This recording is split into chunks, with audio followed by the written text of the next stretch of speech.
श्री शिवाय नमस्तुभ्यम। हर हर महादेव। नमस्कार दोस्तों, स्वागत है एक बार फिर से हमारे YouTube चैनल धार्मिक ज्ञान में।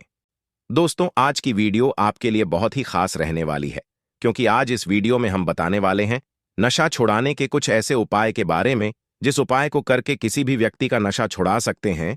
यदि आपके घर में कोई व्यक्ति शराब पीता है, सिगरेट पीता है, जुआ खेलता है या किसी भी गलत काम में पड़ गया है, आप हर इलाज करके हार चुके हैं, तो आज की यह वीडियो आपके लिए बहुत महत्वपूर्ण रहने वाली है, क्योंकि जो उपाय हम आपको बताएंगे वह उपाय पूज्य गुरु पंडित प्रदीप मिश्रा जी की कथा से सुनकर समझकर आपको अच्छे से बताने का पूरा प्रयास करूंगा। लेकिन उपाय बताने से पहले आपको बता दें कि जो लोग हमारे चैनल पर नए हैं, हमारी आवाज को पहली बार सुन रहे हैं, तो वह लोग वीडियो को लाइक कर दें, साथ ही हमारे चैनल को सब्सक्राइब करके बेल आइकन को प्रेस कर दें, जिससे पूज्य गुरु पंडित प्रदीप मिश्रा जी के बताए गए रोज के नए नए उपाय आपको मिलते रहें।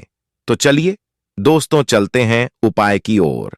तो आप लोग उपाय को ध्यान से सुने और अच्छे से समझें कि उपाय को कैसे करना है। दोस्तों, आज की इस वीडियो में हम आपको 2 उपाय बताने वाले हैं। तो हमारा जो सबसे पहला उपाय है, इस उपाय को करने के लिए सबसे पहले आपको जरूरत पड़ेगी एक बेलपत्र की। तो इसमें आपको यह ध्यान रखना है कि बेलपत्र कटा फटा नहीं होना चाहिए, बहुत सुंदर साफ बेलपत्र होना चाहिए, हरा होना चाहिए। फिर आप जब बेलपत्र ले लेते हैं तो फिर आपको क्या करना है कि उसे स्वच्छ जल से धो लेना। उसके बाद आपको जरूरत पड़ेगी एक तांबे के लोटे की, और उस लोटे में आपको 1 लोटा जल भर लेना है। लेकिन ध्यान रहे कि वह लोटा आपके घर का हो। फिर आपको उस लोटे में जल भी अपने घर से ही भरना है, आपको दूसरे के घर से जल नहीं भरना है।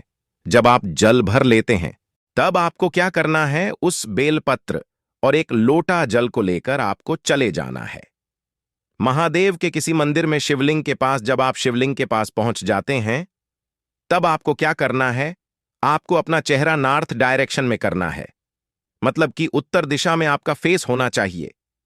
ऐसे में कुछ लोग समझ नहीं पाते हैं कि मंदिर का उत्तर दिशा कौन सा होता है, तो आपको इसमें कंफ्यूज होने की जरूरत नहीं है। आपको क्या करना है कि जो महादेव के शिवलिंग का जो जलधारी होता है, उस तरफ आपका मुख होना चाहिए। तो जब आप दक्षिण की दिशा खड़े होंगे तो आपका फेस उत्तर दिशा की तरफ हो जाएगा। जब आप शिवलिंग के पास जाकर खड़े हो जाते हैं तो आपको क्या करना है, जो बेलपत्र आप लिए हैं उस बेलपत्र को महादेव के शिवलिंग के ऊपर अर्पित कर देना है। बेलपत्र को अर्पित करते समय आपको महादेव का एक बहुत प्यारा सा छोटा सा नाम है, श्रमवेश्वर महादेव। इस नाम को बोलते हुए बेलपत्र को शिवलिंग के ऊपर अर्पित कर दें। जब आप बेलपत्र अर्पित कर लेते हैं तो आपको क्या करना है कि जो जल आप तांबे के लोटे में लिए हैं, वह जल भी आपको महादेव के शिवलिंग पर अर्पित कर देना है। जब आप जल को अर्पित कर देते हैं तो वह जल शिवलिंग के जलधारी से होकर नीचे गिरेगा। तो उसे जल को किसी दूसरे पात्र में ले लें। कोई स्वच्छ गिलास या कटोरी हो तो उसमें थोड़े से जल को रोप लेना है और महादेव से यह विनती करना है कि बाबा, हमें यह जल औषधि के रूप में दे दीजिए, जिससे हमारे घर का व्यक्ति नशा करता है उस व्यक्ति का नशा छूट जाए। इतना करने के बाद आप जल को लेकर अपने घर आ जाएं और वह जल उसे पिलाना शुरू कर दें। जो व्यक्ति आपके घर में नशा करता है, अब आप उसको जल कैसे पिलाएंगे, ये आपकी जिम्मेदारी है।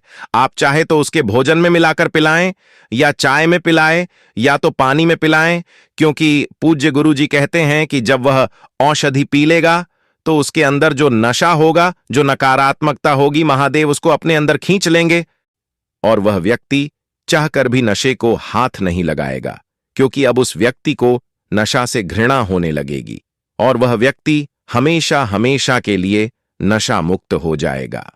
तो यह था हमारा पहला उपाय, जो आपको हमने अच्छे से बताने का प्रयास किया। उम्मीद करते हैं कि आप लोग उपाय को अच्छे से समझ गए होंगे। तो चलिए अब बात करते हैं दूसरे उपाय के बारे में। यह भी उपाय हम पूज्य गुरु जी की कथा से सुनकर आपको अच्छे से बताने का प्रयास करेंगे, तो आप लोग इस उपाय को भी ध्यान से सुनें और समझें। दोस्तों, इस उपाय को करने के लिए सबसे पहले आपको जरूरत पड़ेगी 21 काली मिर्च के दाने और 21 फुल लौंग। इसके बाद आपको लेना है 21 नीम की पत्ती। इसमें जो आप नीम की पत्ती लाते हैं तो अब आपको क्या करना है कि उस पत्ती के नीचे जो डंडी होती है उस डंडी को तोड़ लेना है।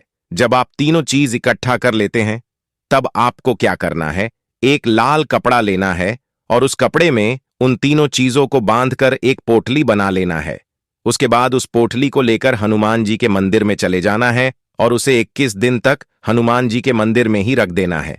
जब 21 दिन बीत जाए तो उस पोटली को उठाकर ले आना है और उसमें जो लौंग, काली मिर्च और नीम की 21 डंडी है उन तीनों चीजों को आधे लीटर पानी में डालकर उबाल दें। उसे इतना देर तक उबालें कि वह आधा लीटर पानी उबलकर मात्र 250 ग्राम ही बचे। जब पानी उबल कर तैयार हो जाता है तो उसे किसी साफ बर्तन या किसी बोतल में भरकर रख लें। उसके बाद अब आपको क्या करना है कि आपके घर में जो व्यक्ति नशा करता है, चाहे वह आपका बेटा है, पति है या भाई है, जो कोई है या घर का कोई भी व्यक्ति नशा करता है, उसे वह पानी 21 दिन तक पिलाना है। आप कैसे पिलाएंगे यह आपकी जिम्मेदारी है। चाहे आप उसके भोजन में मिलाकर पिलाएं, पानी में पिलाएं या उसके चाय में मिला दें, यानी किसी भी तरह से उसे थोड़ा थोड़ा करके 21 दिन तक उसे लगातार पिलाएं।